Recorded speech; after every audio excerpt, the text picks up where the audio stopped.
Recording on થઈ ગયું છે. મંગલાચરણથી શરૂઆત કરીએ. ઓમ નમો ભગવતે વાસુદેવાય. ઓમ નમો ભગવતે વાસુદેવાય. ઓમ નમો ભગવતે વાસુદેવાય. ઓમ અજ્ઞાનતિમિરાન્ધસ્ય જ્ઞાનંજનશલાકયા ચક્ષુરુન્મિલિतं येन તસ્मै શ્રીગુરુવે નમઃ. શ્રીચૈતન્યમનોભીષ્ટં સ્થાપિतं येन भूतले स्वयं रूपं कदा मह्यं ददाति स्वपदान्तिकं.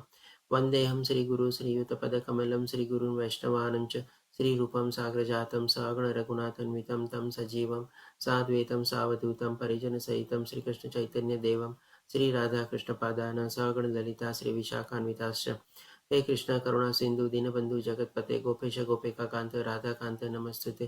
तप्त कांचन गौरांगी श्री राधे वृंदावनेश्वरी वृषभानुसुते देवी प्रणमामि हरिप्रिये. वाञ्छाकल्पतरुभ्यश्च कृपा सिन्धुभ्यः च पतितानां पावनेभ्यो वैष्णवभ्यो नमो नमः. नमो विष्णुपादाय कृष्णपृष्ठाय भूतले श्रीमते भक्तिवेदांत स्वामिनिति नामिने. नमस्ते सरस्वती देवे गौरवाणी प्रचारिणे निर्विशेषशून्यवादी पाश्चात्यदेशतारिणे. जय श्री कृष्ण चैतन्य प्रभु नित्यानंद श्री अद्वैत गदाधर श्रीवासादि गौर भक्तवृंद. हरे कृष्ण कृष्ण कृष्ण हरे हरे हरे कृष्ण कृष्ण हरे राम हरे राम राम राम. शिला प्रभुपाद की जय. श्री राधा गोविंद प्रणाम. शिला प्रभुपाद की जय. श्री राधा गोविंद प्रणाम. हरे कृष्ण सर्वेने. તો ગઈકાલે આપ લોકો બધાએ 7મો અધ્યાય કમ્પ્લીટ કરેલો હશે, જ્ઞાન વિજ્ઞાન યોગ. આજે આપણે 8મો અધ્યાય લેશું, જેનું નામ છે અક્ષર બ્રહ્મ યોગ અથવા તો ભગવત પ્રાપ્તિ. કારણ કે આ અધ્યાયમાં ભગવાન આપણને ભગવાનનું ધામ કેવી રીતે પ્રાપ્ત કરવું, અથવા તો આપણે ગઈકાલે 7મા અધ્યાયના સંદર્ભમાં એક શોર્ટકટ ભગવાન બતાવે છે કે ભાઈ મરતી વખતે અથવા તો મૃત્યુ સમયે પણ આપણે ભગવાનને પ્રાપ્ત કરી શકીએ છીએ. તો એ શોર્ટકટનો રસ્તો જે છે ભગવાન આપણને અક્ષર બ્રહ્મ યોગ અથવા તો ભગવત પ્રાપ્તિ યોગ 8મા અધ્યાયમાં બતાવે છે. અને આ અધ્યાય જે છે અર્જુનના પ્રશ્ન દ્વારા શરૂ થાય છે. પહેલા અને બીજા 2 શ્લોકમાં અર્જુન 8 પ્રશ્ન પૂછે છે. પહેલા શ્લોકમાં 5 પ્રશ્ન પૂછે છે, બીજા શ્લોકમાં 3 પ્રશ્ન પૂછે છે. એક રીતે જોવા જઈએ તો આ અધ્યાય આપણા માટે બહુ મહત્વનો છે, કારણ કે મૃત્યુ તો આવવાનું છે, એને આપણે કોઈ ટાળી નથી શકવાના, આપણે એને અનિવાર્ય નથી. જરાય કમ્પલસરી આપણે બધાને મૃત્યુનો સામનો કરવાનો જ છે આપણે. પણ એ મૃત્યુ માટે કેવી તૈયારી કરવી જોઈએ, એ તૈયારી કરીને આપણે કેવી રીતે આગળ વધીએ, તો અને એ તૈયારી કરવા માટે પણ આપણે શું કરવું જોઈએ, એ બધું જ ભગવાન આપણને આ અધ્યાયમાં બતાવે છે. અને ભગવાનના ધામને આપણે પ્રાપ્ત કરીને આ મનુષ્ય જીવનને કેવી રીતે સાર્થક કરી શકીએ, એ આપણું એકમાત્ર લક્ષ્ય જો હોય અને એને આપણે સારી રીતે સમજી લઈએ, જાણી લઈએ અને એને પ્રાપ્ત કરવા માટે જો આપણે આગળ વધીએ, તો આપણે કહી શકીએ કે આપણે ઘણે ખરો અંશે આપણે આપણા મનુષ્ય જીવનનો સદુપયોગ કર્યો છે. તો હવે જોઈએ અર્જુનનો પ્રશ્ન શું છે. પહેલા શ્લોકમાં અર્જુન 5 પ્રશ્ન પૂછે છે. અર્જુનને પૃચ્છા કરી, હે ભગવાન, હે પુરુષોત્તમ, બ્રહ્મ શું છે? બીજો પ્રશ્ન, આત્મા અથવા તો અધ્યાત્મ શું છે? ત્રીજો પ્રશ્ન, સકામ કર્મ શું છે? ચોથો પ્રશ્ન, ભૌતિક જગત શું છે તથા દેવતાઓ શું છે? પાંચમો પ્રશ્ન, કૃપા કરી આ બધું મને સમજાવો. અર્જુન હજી અહીંયા અટકતો નથી. બીજા શ્લોકમાં હજી બીજા 3 પ્રશ્નો પૂછે છે ભગવાનને. તો ભગવાનને આગળ વધતા પૂછે છે, હે મધુસૂદન. મધુસૂદન એટલે કે મધુ નામનો, મધુ અને કૈટબ નામના અસુરોનો ભગવાને વધ કરેલો હતો. આપણે જેમ આના પહેલા પણ જાણી ગયા હતા કે ભાઈ આ 18 અધ્યાયમાં અર્જુન અલગ અલગ નામોથી ભગવાનને સંબોધે છે. બધાનું કંઈક ને કંઈક મહત્વ છે. આપણે ડેફિનેટલી લેવલ 2માં થોડુંક આના વિશે ઓર ચર્ચા કરીએ છીએ, પણ અહીંયા શોર્ટમાં આપણે એ સમજીએ કે ભાઈ મધુ અને કૈટબ જે અસુરો હતા, જેમણે બ્રહ્માજીના પણ હૃદયમાં ઘૂસીને જે બધા વેદો અથવા તો આધ્યાત્મિક જ્ઞાનનું હેક કરેલું હતું, અથવા તો પોતાના કબજામાં લઈ લીધા હતા, એમનું ભગવાને વધ કરીને પછી એ વેદ જ્ઞાન જે છે બ્રહ્માજીને પાછું સુપ્રત કરેલું હતું. એટલા માટે મધુસૂદન તરીકે વર્ણવીને અર્જુન બોલાવે છે કે ભાઈ મારા હૃદયમાં પણ અત્યારે હજી આવા 8 પ્રશ્નો ઉદ્ભવેલા છે, એનો તમે મને જવાબ આપો. પછી 6થો પ્રશ્ન અર્જુન પૂછે છે કે યજ્ઞના સ્વામી કોણ છે?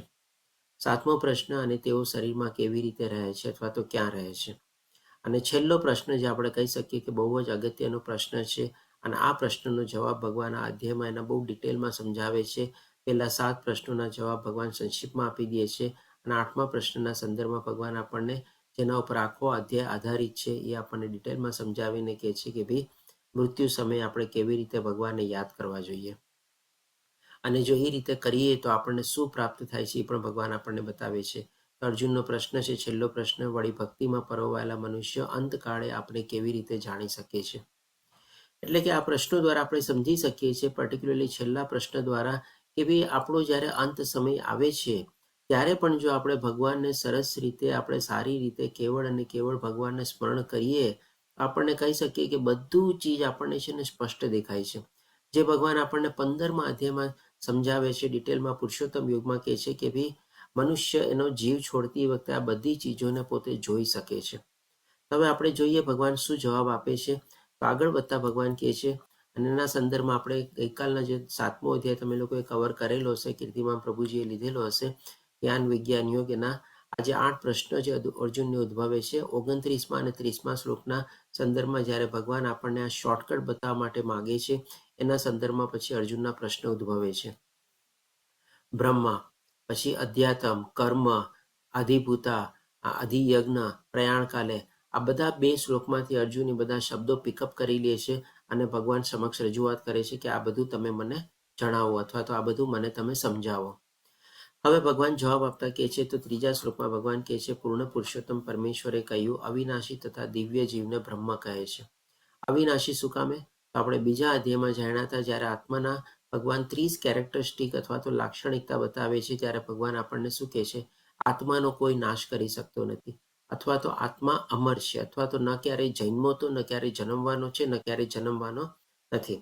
અને સાથે સાથે ભગવાન આપણને પણ શું કહે છે, આત્માને કોઈ શસ્ત્રથી તો આપણે છેદી નથી શકતા, અગ્નિથી બાળી નથી શકતા, પાણીથી સૂકવી નથી શકતા, પવનથી આપણે એને કે ઉડાવી બી નથી શકતા. એટલા માટે ભગવાન કહે છે કે અવિનાશી, એટલે કે એનો ક્યારેય નાશ ન થાય અને ગમે તે રીતે ક્યારેય એને આપણે એનો ખતમ ન કરી શકીએ. એટલા માટે ભગવાન અવિનાશી કહે છે. તથા દિવ્ય, દિવ્ય શું કામ કહે છે? કારણ કે એ જે આત્મા જે છે એ પરમાત્માનો અંશ તરીકે છે. એટલા માટે ભગવાન એને દિવ્ય કહે છે, અને દિવ્ય જીવને બ્રહ્મ કહે છે. અને બ્રહ્મ શબ્દના શું છે, ઘણા બધા અર્થ થતા હોય છે. સીધી સાદી ભાષામાં જો આપણે બ્રહ્મ સમજવું હોય, તો જે કાંઈ પણ ભૌતિક નથી, અથવા તો જે દિવ્ય છે, અથવા જે ભગવાન સાથે જોડાયેલું છે, એ બધાને આપણે બ્રહ્મ કહી શકીએ. તો અહીંયા જે ભગવાન બ્રહ્મના સંદર્ભમાં બતાવે છે, તો એ આપણી અવિનાશી આત્માના સંદર્ભમાં ભગવાન આપણને બતાવે છે. અને અધ્યાત્મ, બીજો પ્રશ્ન શું હતો, અધ્યાત્મ શું છે? તેના સંદર્ભમાં ભગવાન કહે છે, તેના સનાતન સ્વભાવને અધ્યાત્મ અથવા તો આત્મા કહે છે. એટલે આત્માનો સ્વભાવ કેવો છે? તો કે સનાતન, એટલે કે સૌથી પહેલા શું, ચિરસ્થાયી, હરે પરમાનન્ટ. કૃષ્ણ. હરે દંડવત કૃષ્ણ. પ્રણામ. દંડવત પ્રણામ માતાજી. સનાતન અથવા તો ચિરસ્થાયી, એટલે કે ભાઈ આત્માને હંમેશા પરમાત્માની સાથે જોડાયેલું રહેવું ગમે છે તમારે. પણ આપણે પરમાત્માથી શું કામ અહીંયા વિખૂટા પડેલા છીએ? કારણ કે આપણે આ ભૌતિક દુનિયાના માયા હેઠળ આવીને પછી આપણે ભગવાનને ભૂલી જઈએ છીએ. એટલા માટે આપણે એમાં વધારે ને વધારે ભૌતિક દુનિયાના આવરણમાં વધારે આપણે આવૃત થતા જઈએ છીએ.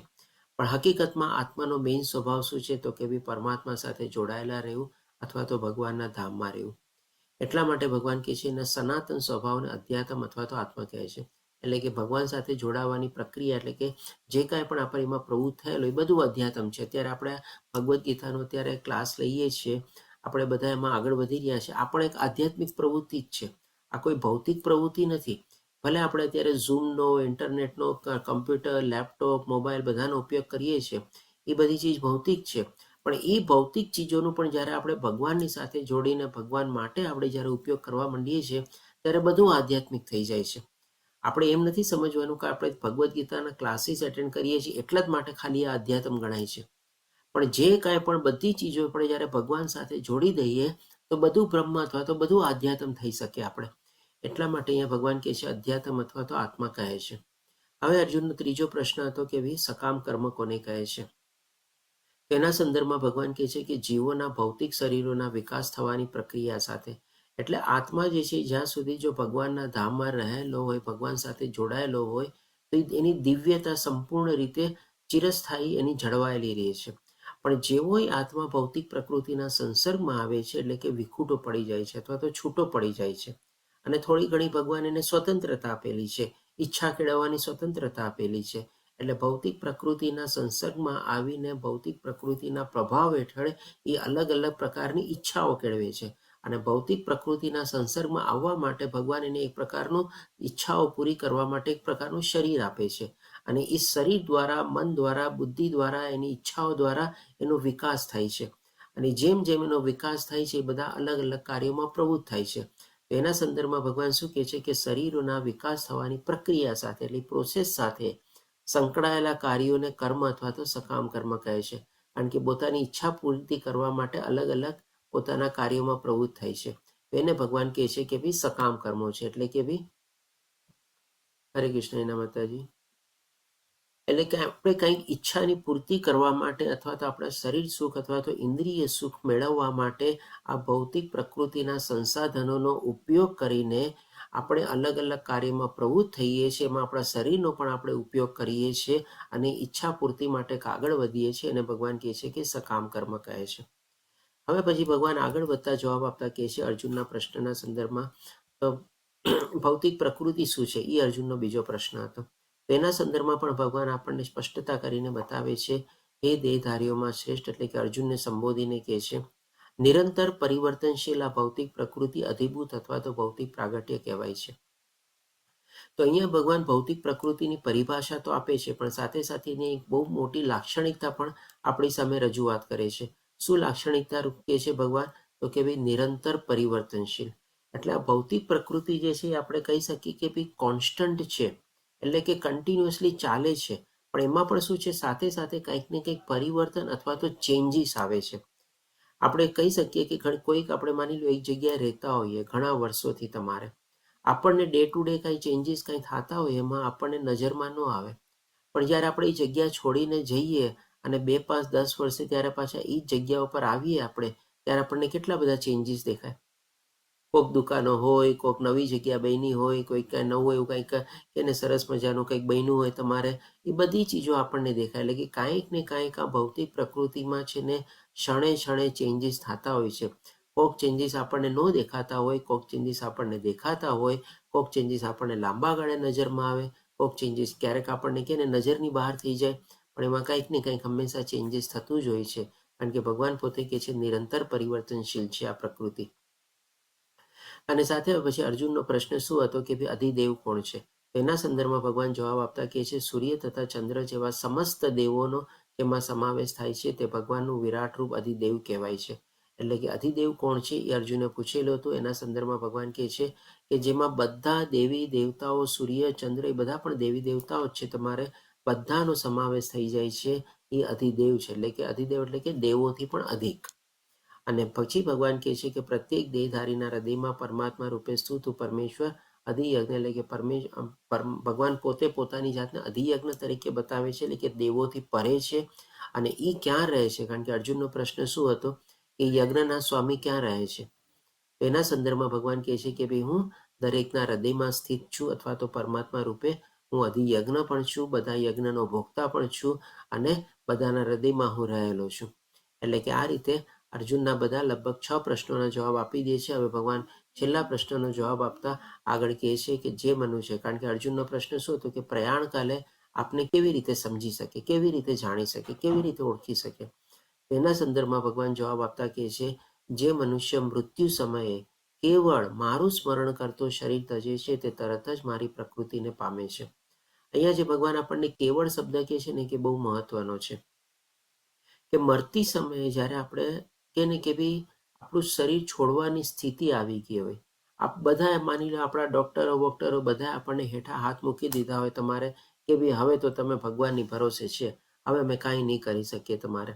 અથવા આપણને પોતાની એવી ક્ષણિક એવું કોઈક માની લો કંઈક એવું ભયંકર એક્સિડન્ટ કે કંઈક થઈ જાય કે જેમાં કોઈ આપણને ઉપાય ગોતવાની જગ્યા જ ન મળે, અને આપણે શરીર છોડવાનું હોય, તમારે બધી જગ્યાએથી લોહી લોહાણ થઈ ગયા હોય, કે હાર્ટ એટેક આવ્યો હોય, કે વોટ એવર ઇટ ઇઝ, તમારે એવી ક્ષણ દરેકના જીવમાં આવવાની જ છે તમારે. તો એવી ક્ષણમાં જ્યારે મૃત્યુનો આપણે સામનો કરતા હોઈએ છીએ ત્યારે ભગવાન કહે છે કેવળ ને કેવળ જો મારું સ્મરણ કરતો શરીર તજે છે તો ભગવાન કહે છે પ્રકૃતિ ભગવાનની પ્રકૃતિને પામે છે. ભગવાનની પ્રકૃતિ કઈ છે? તો કે ભાઈ ત્રિગુણી માયા જે છે એને પ્રકૃતિ કહેવાય આપણે. અને ત્રિગુણી માયાની જે પરે જે છે એટલે કે ભગવાન ગુણાધીશ છે, અથવા તો ત્રિગુણી માયા જે છે ભગવાનને આધીન છે. એ પ્રકારની પ્રકૃતિ પામીને એટલે કે ત્રિગુણી માયાને ઓળંગી લે એને આપણે કહી શકીએ કે ભગવાનની પ્રકૃતિને પામે છે. ભગવાનની પ્રકૃતિને પામવાનો મતલબ એમ નથી કે ભગવાન જેવો આપણો નેચર થઈ જાય, અથવા ભગવાન જેવું દિવ્ય શરીર થઈ જાય, અથવા તો આપણે પોતે ભગવાન બની જઈએ. પણ અહીંયા કહેવાનું તાત્પર્ય એ છે કે ભાઈ ભગવાન જેવું આપણને ધામ આપણને જે જોઈએ છે એ આપણને પ્રાપ્ત કરવામાં આપણને મદદ કરે છે. અને એના સંદર્ભમાં ભગવાન આપણને કહે છે આમાં લેશ માત્ર સંદેહ નથી. અથવા તો આપણે કહી શકીએ ભગવાન આપણને લેખિત ગેરંટીના રૂપમાં આપે છે, સહી સિક્કા કરીને આપે છે કે ભાઈ જો મરતી સમયે કેવળ અને કેવળ મારું સ્મરણ કરશે, ભગવાનને યાદ કરશે, ભગવાનનું ચિંતન કરશે અને ભગવાનમાં જો જીવ લાગેલો હશે તો આપણે ભગવાનને પ્રાપ્ત કરી શકીએ છીએ અથવા તો ભગવાનના ધામમાં આપણે જઈ શકીએ છીએ. આ અર્જુનનો જે મુખ્ય પ્રશ્ન હતો એના ઉપર આપણે કહી શકીએ કે આખો અધ્યાય આધારિત છે, કારણ કે હવે આ પ્રક્રિયામાં કેવી રીતે આગળ વધવું જોઈએ એ ભગવાન હવે આપણને આગળ બતાવવા જઈ રહ્યા છે. તો સૌથી પહેલા તો આપણે જોઈ લઈએ કે ભાઈ અર્જુનના જે 8 પ્રશ્નો હતા, 8 પ્રશ્નોનો ભગવાને જવાબ આપી દીધો. સૌથી પહેલો પ્રશ્ન શું હતો? બ્રહ્મ અથવા તો આત્મા શું છે? તો એના સંદર્ભમાં ભગવાને શું કીધું? જીવ. આ જીવ દિવ્ય જીવ જે છે, અવિનાશી છે, એના સંદર્ભમાં ભગવાન કહે છે આત્મા છે. અને એ આત્માનો સ્વભાવ શું છે? એટલે કે અધ્યાત્મ, એટલે કે ભગવાનની સાથે જોડાવાનો એનો સ્વભાવ છે, દિવ્ય સ્વભાવ છે. અને પછી સકામ કર્મ કોને કહેવાય? તો ભગવાન શું કહે છે કે ભૌતિક પ્રકૃતિના સંસર્ગમાં આવીને પછી જેમ જેમ એના શરીરનો વિકાસ થાય છે અને અલગ અલગ કાર્યોમાં પોતે પ્રવૃત્ત થાય છે, ઈચ્છાની પૂર્તિ કરવા માટે, એ બધા થઈ ગયા એના સકામ કર્મો તમારે. અને પછી ભૌતિક પ્રકૃતિ શું છે? એના સંદર્ભમાં ભગવાને કીધું જે કન્ટિન્યુઅસલી નિરંતર પરિવર્તનશીલ છે, અને એના ભગવાન કહે છે કે અધિભૂતા અથવા તો આ ભૌતિક પ્રકૃતિ છે. પછી અધિદેવ કોણ છે? તો એના સંદર્ભમાં ભગવાને કીધું જેમાં બધા જીવો, બધા દેવી દેવતાઓ બધાના સ્વામી તરીકે પોતે રહેલા છે, અધિદેવ. અને એ અધિદેવ અથવા તો અધિયજ્ઞ કોણ છે? તો કે પરમાત્મા પોતે છે. અને એ ક્યાં રહે છે? તો અર્જુનનો જે પ્રશ્ન હતો અધિયજ્ઞ ક્યાં રહે છે? તો ભગવાન કહે છે કે હું સૌના હૃદયમાં રહેલો છું. અને છેલ્લો જે પ્રશ્ન હતો કે પ્રયાણ કાલે આપણે કેવી રીતે જાણી શકીએ? તો એના સંદર્ભમાં ભગવાન કહે છે કે મૃત્યુ સમયે કેવળ અને કેવળ જો મને યાદ કરે તો એ મારી પ્રકૃતિને પામી શકે છે, એમાં લેશ માત્ર સંદેહ નથી. હવે અર્જુનના જે 8 પ્રશ્નો હતા અને 8 પ્રશ્નો છે ને એક સરસ મજાની સિક્વન્સમાં આવે છે. એવું નથી કે ભાઈ અર્જુનને જે પ્રશ્ન પૂછ્યા એને પહેલા જ્ઞાન ભગવાને નથી આપેલું. આત્મજ્ઞાન તો ભગવાને બીજા અધ્યાયમાં જ આપેલું હતું. ચાલો ભૌતિક પ્રકૃતિનું જ્ઞાન હજી ભગવાને નથી આપેલું, જે ભગવાન આપણને 14મા અધ્યાયમાં બતાવવાના છે, 69 વિભાગ યોગમાં તમારે. તો આના સંદર્ભમાં આપણે સમજી શકીએ અર્જુનના જે પ્રશ્નો જે છે ને, જે ભગવાને શોર્ટકટ બતાવ્યો હતો ને કે પ્રયાણ કાલે, એટલા માટે અર્જુનના પ્રશ્નો ઉદ્ભવે છે. અને 8 પ્રશ્નોની જો સિક્વન્સ બી આપણે સમજી લઈએ ને તો એ સિક્વન્સમાં પણ છે ને આપણે આખું જીવન છે ને એમાં આવેલું છે. સૌથી પહેલા આત્મા એટલે કે ભાઈ આત્મજ્ઞાન એટલે કે આધ્યાત્મિક જ્ઞાન મેળવવો જે છે આપણો જીવનો એક સ્વભાવ છે. હવે આપણની ઓળખાણ તો આપણને મળી ગઈ કે ભાઈ આપણે આ શરીર નથી પણ આપણે આત્મા છીએ. અને એ આત્માનો સ્વભાવ પણ આધ્યાત્મિક સ્વભાવ છે, એટલે કે ભગવાનની સાથે જોડાવાનો અથવા તો ભગવાનની સાથે જ હંમેશા સંલગ્ન રહેવાનો છે. પણ આપણે શું કરી શકીએ છીએ? નથી કરી શકતા. શું કામે? તો કે ભાઈ આપણે આ ભૌતિક પ્રકૃતિમાં ફસાયેલા છે. એટલે અર્જુનનો ત્રીજો પ્રશ્ન હતો કે ભૌતિક પ્રકૃતિ શું છે જેમાં ભાઈ હું અટકાયેલો છું તમારે? અને શું કામ એમાં બધા સકામ કર્મને બધું કરું છું તમારે? અને આ જ સકામ કર્મોને બધું જે કરું છું અને બધા જે દેવી દેવતાઓ જે છે એનાથી પણ જે ઉપર જે છે પરમાત્મા છે, એ ક્યાં રહે છે? કે ભાઈ જો મરતી સમયે હું ભગવાનને યાદ કરું તો ભગવાનને આ બધું ખબર કેવી રીતે પડે? ભગવાન જાણે કેવી રીતે કે મેં શું કર્યું, કેવી રીતે કર્યું? એટલા માટે ભગવાનને પૂછે છે કે ભાઈ અધિયજ્ઞ ક્યાં રહે છે તમારે? અને અધિયજ્ઞ કોણ? એટલે કે પરમાત્મા પોતે જે છે. અને પરમાત્માને કેવી રીતે પ્રાપ્ત કરવા એના સંદર્ભમાં અર્જુને પૂછ્યું કે પ્રયાણ કાલે હું એને કેવી રીતે યાદ કરી શકું? એટલે કે 8 પ્રશ્નોના સંદર્ભમાં જો આપણે આપણું જીવન પણ સમજીએ તો આ મનુષ્ય જીવન જે આપણને મળેલું છે, આપણે આપણા ઓળખાણ આપણને મળી ગઈ, પહેચાન મળી ગઈ, પણ આપણે કન્ટિન્યુઅસલી ભગવાનની એવી નિરંતર ભક્તિમાં તો પ્રાપ્ત નથી થયેલા. આપણે હજી સકામ કર્મોમાં ડૂબેલા છે તમારે. હવે એ સકામ કર્મોમાંથી આપણે આસ્તે આસ્તે અનાસક્ત કેળવી, એટલે કે બધી ચીજોની આસક્તિઓ છોડી અને ભગવાન તરફ આપણે તૈયારી કરવાને ભગવાનના ધામ સુધી પહોંચવા માટે આગળ વધવાનું છે.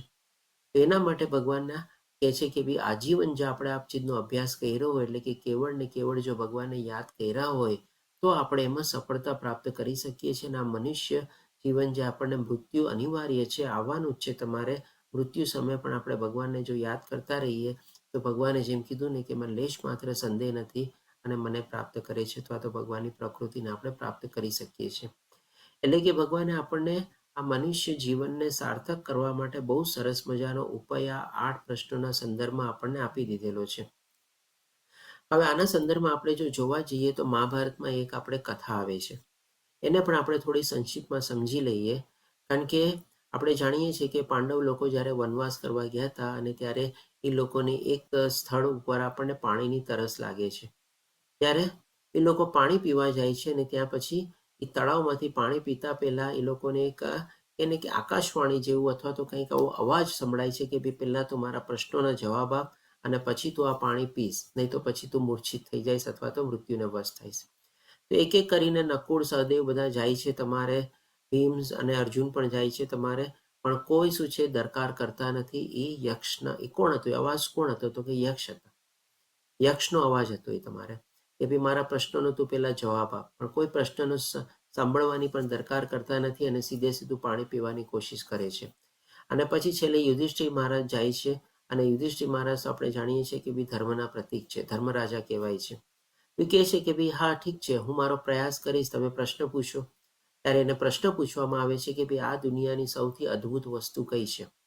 તો એ પ્રશ્નના સંદર્ભમાં યુધિષ્ઠિર મહારાજ જે જવાબ આપે છે, જવાબ અહીંયા ટાંકવામાં આવેલો છે કે ભાઈ હજારો ને હજારો જીવ દરેક ક્ષણે મૃત્યુને મળતા હોય છે. એટલે કે 1, 2, 5, 10, 100, 200, 500 નહીં, પણ હજારો ને હજારો જીવ. અને અહીંયા જીવ શબ્દ વાપરવામાં આવેલો છે, એટલે કે એનો સંદર્ભ એમ નથી સમજવાનો કે ખાલી મનુષ્ય. એમાં બધા પ્રકારના જીવ આવી ગયા, નાનાથી લઈને મોટા બધા પ્રકારના જીવ આવી ગયા. પાણીમાં રહેનારા જીવ આવી ગયા, ધરતી ઉપર રહેનારા જીવ આવી ગયા, આકાશમાં ઉડનારા જીવ આવી ગયા, બધા જીવ આવી ગયા. અને દરેક ક્ષણે એટલે કે લાખો અથવા તો આપણે કહી શકીએ કરોડોની સંખ્યામાં પણ કદાચ જો મૃત્યુ પામતા હોય તો એ અતિશયોક્તિ નથી તમારે આખા વિશ્વમાં એમાં. એટલે કે દરેક ક્ષણે મૃત્યુને મળતા હોય છે. પણ આ તો કોમન ચીજ થઈ ગઈ, ચાલો બધા લોકો મરે છે તમારે, દેટ ઇઝ ઓકે. પણ એમાં સૌથી અચરજ પ્રમાણનારી જે ચીજ છે એ યુધિષ્ઠિર મહારાજ કહે છે એક મૂર્ખ વ્યક્તિ તેમ છતાં પોતાને મૃત્યુહીન માને છે. અહીંયા શું કામે મનુષ્યને મૂર્ખ વ્યક્તિ કહેવામાં આવેલો છે? વાં ભગવાન યુધિષ્ઠિર મહારાજ હજારોને જે જીવના સંદર્ભમાં વાપરે છે, જેમાં બધા આવી ગયા, પણ અહીંયા પછી મૂર્ખ વ્યક્તિ કહે છે. વ્યક્તિ એટલે કે આપણે પોતે મનુષ્ય થયા તમારે. મનુષ્ય જે છે આપણે પોતાને મૃત્યુહીન માનીએ છીએ. શું કામે? તો કે ભાઈ આપણે લોકો હંમેશા છે ને મૃત્યુને ટાળીએ છીએ. આપણે લોકો કોઈ દી આ ક્ષણમાં મૃત્યુ માટે તૈયાર રહેતા જ નથી. કોઈ પણ આપણને કહે ને કે ભાઈ તમારું આ ક્ષણે આવતી ક્ષણે તમારું મૃત્યુ આવવાનું છે, તમે તૈયાર છો? તો કે ના ના, હજી તો મારે ઘણા કામ બાકી છે, હજી તો મારે આમ કરવાનું છે, હજી તો મારે ઓલું કરવાનું છે, આજ કઈ ઉંમર છે મરવાની તમારે, હજી તો મારે ઘણો બધો સમય જોવે છે. એટલે કે ભાઈ આપણે હંમેશા મૃત્યુને ટાળતા હોઈએ છીએ.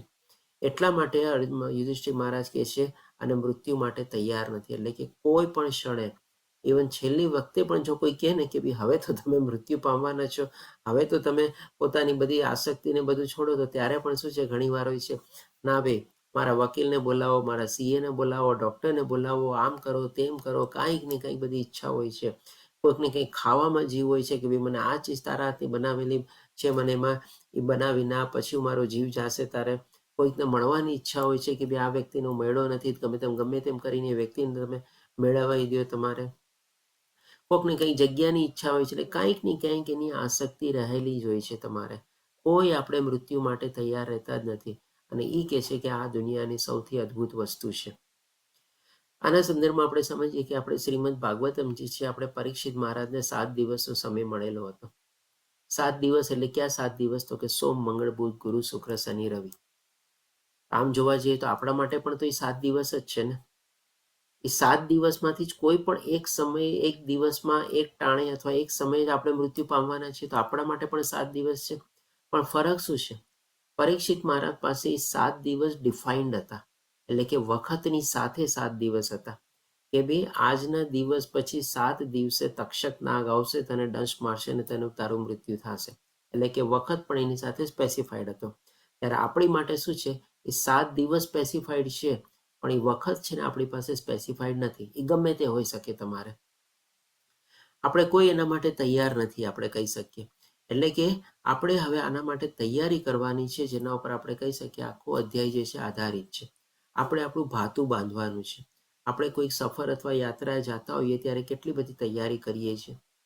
હવે જો આપણે ભગવાનના ધામમાં જવું હોય તો એના માટે આપણે તૈયારી નથી કરતા. ક્યારેક આપણે વિદેશ જવું હોય, બાપા આપણા કોઈ દીકરા દીકરીઓ રહેતા હોય, 6 મહિના પહેલા આપણે ટિકિટો બુક કરાવીને 6 મહિના સુધી લાંબુ લિસ્ટ ને બધું આપણું રેડી હોય છે. રહેવાનું તો ત્યાં 6 મહિના જ હોય છે. 6 મહિના પછી પાછું આવવાનું જ હોય છે આપણે. તેમ છતાં પણ કેટલી બધી આપણે બધી તૈયારી કરતા હોઈએ છીએ. તો આપણે પણ શું છે એ બધા માટે હવે તૈયારી કરવાની છે. અને આપણે કહી શકીએ કે મનુષ્ય જીવનને આ કળિયુગમાં ક્યારેક ક્યારેક છે ને આપણને અવસર પણ પ્રાપ્ત થાય છે. જેમ કે પરીક્ષિત મહારાજને અવસર પ્રાપ્ત થયેલો હતો. 7 દિવસમાં પોતાનું મૃત્યુ સુધારવાની. તો આપણને પણ આવા કહી શકીએ કે અવસર પ્રાપ્ત થઈ શકે છે. અને ક્યારેક ક્યારેક નથી પણ અવસર પ્રાપ્ત થતા. આપણે કેવી રીતે કહી શકીએ કે ભાઈ આવા અવસર પ્રાપ્ત થાય છે? સૌથી પહેલું તો શું છે, 50 વર્ષની જેવી આયુ આપણે ટચ કરીને સમજવાનું કે ભાઈ હવે આના પછી ગમે તે સમયે આપણે જવાના જ છીએ.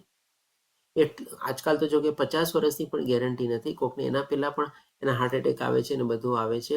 પણ એક જસ્ટ ખાલી આપણે જેમ કે ને આપણા વર્ણાશ્રમ પ્રમાણે પણ જો આપણે ચાલીએ ને તો 50 વર્ષ પછી તો આ બધી આસક્તિ ને બધું આપણે છોડવા પ્રત્યે આપણી જેમ કે મૃત્યુ માટે તૈયારી કરવા માટે આપણે લાગી જવું જોઈએ.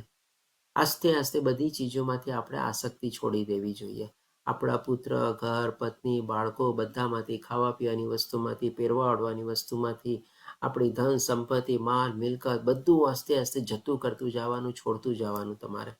અથવા તો એમાં આસક્તિ દિન પ્રતિદિન આપણે ઘટતી જવી જોઈએ તમારે.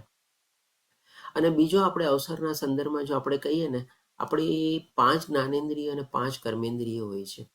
હવે આમાંથી બધી અલગ અલગ ઇન્દ્રિયોનું જો આપણે જોવા જઈએ ને તો કંઈક ને કંઈક આપણને 50 વર્ષ પછી પ્રોબ્લેમ થતા જ હોય છે. કંઈક બહુ ઓછા લોકો હોય છે કે જેને કોઈ પ્રોબ્લેમ નથી હોતા. તમારે પોતે છેલ્લે સુધી પોતાનું કાર્યરત રહીને 100% સારી રીતે ચાલવીને પોતાનું જીવન ચલાવતા હોય છે તમારે. કાં તો આંખે મોતિયો આવે તમારે, કલર બ્લાઇન્ડનેસ, આજે આંખના કેટલા બધા ડિઝીઝ થઈ ગયા છે. કાને ઓછું સંભળાવા માંડે તમારે, શ્વાસ લેવામાં તકલીફ થતી જાય નાકથી આપણે. પછી જીભમાં પણ આપણે કહી શકીએ ભાઈ ડૉક્ટર આપણને કહી દે કે ભાઈ તમારા ડાયાબિટીસ છે, આટલી ચીજો નહીં ખાવાની, આમ નહીં કરવાનું, એમ નહીં કરવાનું, એવું બધું હોય તમારે. આપણી કર્મેન્દ્રિયના સંદર્ભમાં પણ જો જોવા જઈએ આપણે તો પગમાં આપણને ક્યારેક ની રિપ્લેસમેન્ટ કેવું કંઈક કરાવવું પડે. હાથના સંદર્ભમાં ક્યારેક કોઈ પેરાલિસિસ કે કંઈક લકવો આવી ગયો હોય તમારે. આજે કોન્સ્ટિપેશનની બધાના પ્રોબ્લેમ તો આપણને ઘણા લોકોને રહેતા જ હોય છે તમારે. આ બધા કે આપણા કર્મેન્દ્રિયો, જ્ઞાનેન્દ્રિયોના સંદર્ભમાં જો 50 વર્ષ પછી આ બધા જો પ્રોબ્લેમ ઊભા થઈ જાય ને, સમજી લેવાનું હવે આપણો અંત સમય આવી ગયો છે. અને આ બધું ભોગવવાનું છે આપણે. આ બધી કર્મ પીડા આપણે ભોગવીએ છીએ તમારે. તો એમ છતાં પણ જો આપણે આપણી આસક્તિ બધામાંથી ન છોડીએ તો પછી આપણે આપણા મૃત્યુ માટે તૈયાર થઈ જ ન શકીએ આપણે. એટલે કહેવાનો તાત્પર્ય એ છે કે ભાઈ આસ્તે આસ્તે બધી આસક્તિઓ છોડી ભગવાન આપણને ચેતવણી આપે, વોર્નિંગ આપે, અવસર આપે, એ બધાને સમજવાના છે આપણે, એને કેપિટલાઇઝ કરવાના છે. જેને કહીએ ને, ના ભાઈ હવે મારો છેલ્લો સમય પાસે આવી રહ્યો છે તમારે. મારે તૈયારી કરવી પડશે, મારે મારું ભાતું બાંધવું પડશે, મારે આ મનુષ્ય જીવનને સાર્થક કરવું છે, મારે ભગવાનના ધામમાં જવું છે, ફરીથી પાછું જન્મ મૃત્યુ જરા વ્યાધિના ચક્કરમાં નથી ફસાવવું. એટલે એવી સમજણથી જો આપણે આગળ વધીએ ને તો આપણે કહી શકીએ કે ભાઈ આપણને સારી રીતે આપણે જીવન જીવવા. અથવા તો કે ને કે ભાઈ આપણે ઘણા લોકો કહે છે કે ભાઈ ગોલ્ડન આફ્ટર 40 પછી 50 પછી તો તમારા ગોલ્ડન યર્સ છે તમારે. સાચી વાત છે, ગોલ્ડન યર્સ છે. પણ એ ગોલ્ડન યર્સ આપણે ક્યારે, ત્યારે બધું હજી પણ જો એવી બધી આસક્તિઓમાં જ કરતા રહીએ આપણે તો એ ગોલ્ડન યર્સ નહીં પણ ગાર્બેજ યર્સ થઈ જાય આપણે. પણ એ ગોલ્ડન યર્સ એ શું અવસર મળેલા છે, એવા દિવસોને આપણે આગળ ને આગળ ભગવાનની ભક્તિમાં જો પરાવતા જઈએ તો સાચા અર્થમાં આપણા એ ગોલ્ડન યર્સ થઈ શકે છે. Otherwise it is not a golden years તમારે. તો આના સંદર્ભમાં ભગવાન આપણને 6ઠ્ઠા શ્લોકમાં કહે છે કે હે કુંતી પુત્ર, શરીરનો ત્યાગ કરતી વખતે મનુષ્ય જે ભાવનું સ્મરણ કરે છે એવા જ ભાવને તે નિશ્ચિતપણે પ્રાપ્ત કરે છે. એટલે કે અહીંયા ભગવાન આપણને જો સ્પષ્ટ રૂપે કહે છે કે ભાઈ જો મૃત્યુ સમયે જો મારું એટલે કેવળ ને કેવળ મારું સ્મરણ કરીશ તો ભગવાને લેશ માત્ર સંદેહ વગર આપણને ગેરંટી આપીને કહી દીધું છે કે ભાઈ તું મારી પ્રકૃતિ અથવા તો મારા ધામને પામીશ. પણ ભગવાનને ખબર છે કે ભાઈ આપણે તો બધા હજી તૈયાર છીએ નહીં તમારે. આપણે હજી મૃત્યુનો સામનો કરવા માટે પૂરેપૂરા સજ્જ નથી થયા તમારે. તો ભગવાન આપણને એ જ કહે છે ભાઈ ઠીક છે, ચાલ જેમ તે આખી જિંદગી જીવી અને એવી જ રીતે જો તું તારું મૃત્યુ સમય પણ જીવીશ અને મૃત્યુ સમયે તારા જે તારું ભાવનું સ્મરણ કરીશ, જે ચીજને તને ચિંતન કરીશ, જેમાં તારી આસક્તિ રહેલી હશે, જે ચીજ તારી અધૂરી ઈચ્છાઓ રહેલી હશે, એવા પ્રકારનું શરીર હું તને તરત જ પછી નિશ્ચિતપણે તને, અહીંયા પણ ભગવાન આપણને ગેરંટી આપે છે કે નિશ્ચિતપણે તને પ્રાપ્ત થશે. આના સંદર્ભમાં જે અહીંયા ફોટો આપેલો છે, આ ભરત મહારાજ હતા. ભરત મહારાજ શું બહુ મોટા સારા રાજા હતા તમારે, પ્રજાનું સારી રીતે બધું ખ્યાલ રાખતા, બધાના પ્રિય હતા. અને એમને સમજાય છે કે ભાઈ ચાલો હવે મારે બધું છોડી છાડીને ભગવાનને પ્રાપ્ત કરવા માટે જવું છે. એટલે કે બધું એટલો રાજપાટ, પોતાનું ઘર, સંપન્ન પત્ની, બાળકો બધું છોડીને સંપૂર્ણ રીતે અનાસક્ત થઈને પોતે ભગવાનને પ્રાપ્ત કરવા માટે આવી ગયા તમારે. અને એવી રીતે ભગવાનની સાધનામાં પણ લાગી જાય છે. પણ થાય છે શું તમારે કે ભાઈ ત્યાં એક હિરણના બચ્ચાને બચાવે છે તમારે, ને હિરણના બચ્ચાને નાનપણથી લઈને મોટો કરતા કરતા એમાં એની એટલી બધી આસક્તિ થઈ જાય છે કે એને પોતાના બાળકની જેમ પોતે સમજવા માંડે છે. પોતે પોતાનું રાજપાટ, પત્ની, બાળકો બધું છોડીને આવ્યા તમારે ભગવાનને પ્રાપ્ત કરવા માટે, અને અહીંયા આવીને કોનામાં આસક્ત થઈ ગયા? તો કે ભાઈ હિરણના બચ્ચામાં. કારણ કે આ ભૌતિક પ્રકૃતિ કહીને કે ભાઈ મોકો જ ગોતતા હોય છે તમારે. જરાક આપણે લઈપસા એટલે કે સંપૂર્ણ રીતેમાં પછી આપણે ડૂબતા જઈએ છીએ. તો અંત સમયે હિરણમાં એનો એટલો જીવ ફસાઈ ગયો હતો કે ભાઈ હિરણ ક્યાં ગયું, કેવી રીતે ગયું.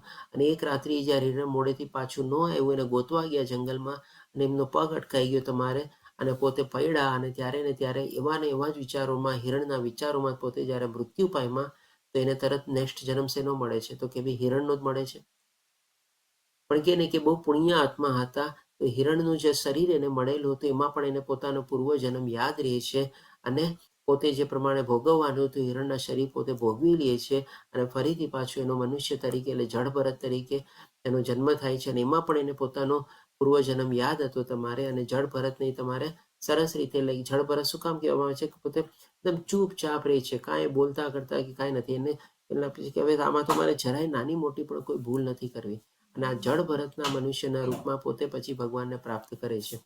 એટલે અહીંયા કહેવાનો તાત્પર્ય એ છે કે ભગવાન આપણને જેમ કહે છે ને કે મનુષ્ય મરતી વખતે, શરીરનો ત્યાગ કરતી વખતે જે ભાવનું સ્મરણ કરે ને નિશ્ચિત રૂપે એવું જ પ્રકારનું એને શરીર પ્રાપ્ત થાય છે. તો ભરત રાજા જ્યારે મરતી વખતે હિરણમાં જીવ હતો, હિરણનું શરીર પ્રાપ્ત થયું, અને પછી પાછા જળભરતનું શરીર પ્રાપ્ત થઈને અંતે ભગવાનને પ્રાપ્ત કર્યા. તો આપણને તો આવા અવસર મળવાના નથી, અથવા તો આપણે તો એટલા પુણ્યાત્મા છીએ નહીં કે ભાઈ આપણને આપણો પૂર્વજન્મ યાદ હોય તમારે.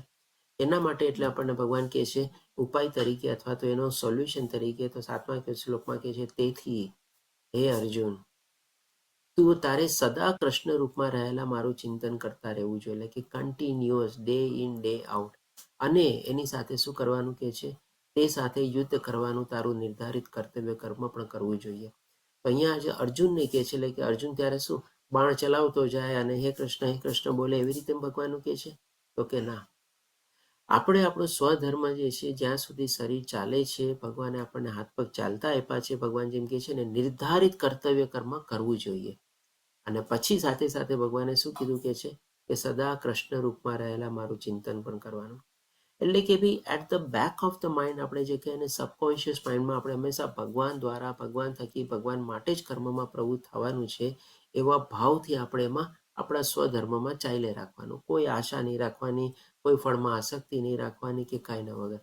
તો ભગવાન કહે છે કે તારા કાર્યોનું મને સમર્પણ કરીને અને તારા મન તથા બુદ્ધિને મારામાં સ્થિર કરીને તું નિશ્ચિતપણે મને પ્રાપ્ત કરીશ. કાર્યોનું મને સમર્પણ કરીને એટલે કે જે કાંઈ પણ આપણે કાર્ય કરીએ ભગવાન થકી, ભગવાન દ્વારા, ભગવાન માટે જ કરીએ છીએ. એમાંથી જે ફળ મળે એ પણ ભગવાનને આપણે સમર્પિત કરીએ, એટલે કે મન અને બુદ્ધિને પણ ભગવાનમાં સ્થિર કરી દીધા.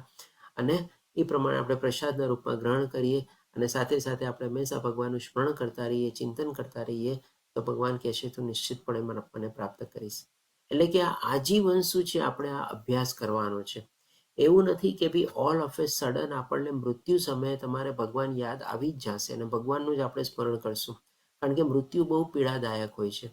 જે પ્રમાણે શાસ્ત્રમાં વર્ણવેલું છે, 40,000 વીછી આપણને એક સાથે ડંખ મારે ને એટલી પીડા આપે છે આપણને. આપણે એક વીછીનો પણ ડંખ પણ સહન નથી કરી શકતા.